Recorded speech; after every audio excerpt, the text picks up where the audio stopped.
தந்தி டிவியை உங்கள் cable TV ஆபரேட்டரிடம் இலவசமாக கேட்டு பெறுங்கள். இத்துணை சின்ன கருவறையில்தான் உலகையே கட்டி ஆளக்கூடிய ஐயப்பன் ஆகப்பட்டவன் அருள் புரிந்து கொண்டிருக்கிறான். இதோ தற்போது நாம் தரிசிக்கின்ற காட்சிதான் மிகவும் முக்கியமானது.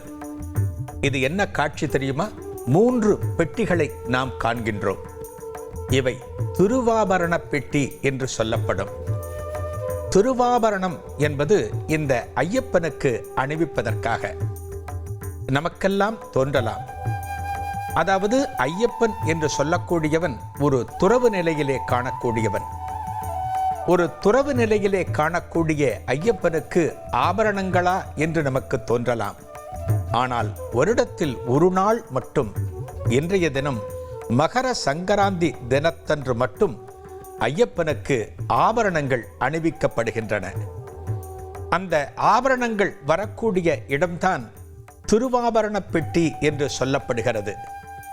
இந்த திருவாபரண பெட்டி வருகின்ற காட்சிகளை தற்போது நாம் பார்த்தோம். 3 பெட்டிகள் வந்தன.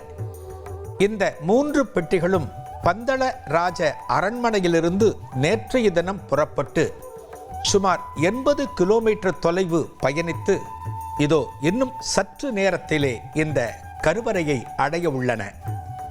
இந்த கருவறையை அடைந்த பிறகு அந்த 3 பெட்டிகளில் இருக்கக்கூடிய ஆபரணங்கள் சுவாமி ஐயப்பனுக்கும் மாளிகைபுரத்து அம்மனுக்கும் அணிவிக்கப்படும்.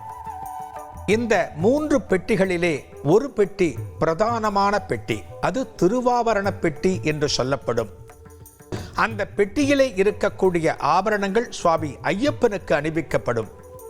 மற்ற 2 பெட்டிகள் வெள்ளிப்பெட்டி என்றும் கொடிப்பெட்டி என்றும் சொல்லப்படும்.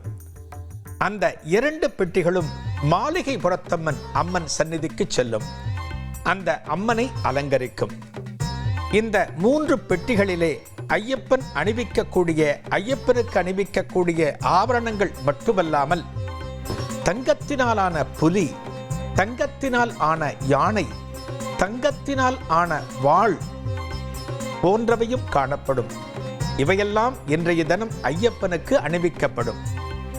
வருடத்திலே ஒரே நாள் மட்டும் இந்த திருவாபரணங்கள் ஐயப்பனுக்கு அணிவிக்கப்பட்டு சுமார் 6 மணி வாக்கில் இந்த ஐயப்பனுக்கு மகா தீபாராதனை நடக்கின்ற நேரத்திலேதான் பொன்னம்பலமேட்டிலே ஜோதியானது தெரியும்.